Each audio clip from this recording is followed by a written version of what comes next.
নমস্কাৰ বন্ধুসকল, মই আজি এখন কামত আহিছোঁ।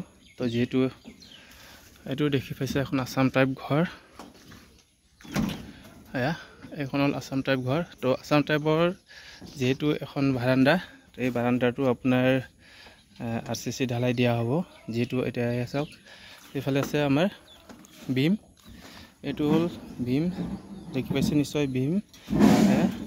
এইটো হ'ল 14x11 এটা বাৰাণ্ডা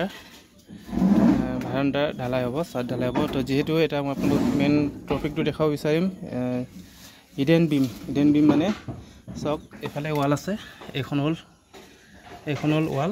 এই ৱালত এখন এটা এই সৰুকৈ এটা বিম দি আছে। যিহেতু এইটো এই বিমৰ দৰে নহ'ব, চাওক ইফালে যেহেতু তলত দেখা পোৱাকৈ নহয়, এইটো এই বিমটো হ'ল তলত দেখা পাব, আৰু এইখন হ'ল তলত দেখা নাপায়। এইটো হ'ল হিডেন বিম।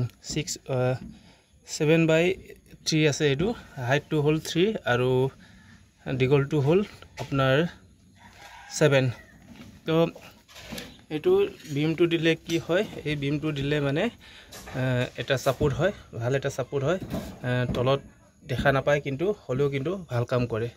তো গাইজ, ভিডিঅ'টো ভাল লাগিলে লাইক শ্বেয়াৰ কৰি দিব, আৰু যোনে এই ভিডিঅ' নতুনকৈ চাইছে ছাবস্ক্ৰাইব কৰি দিব।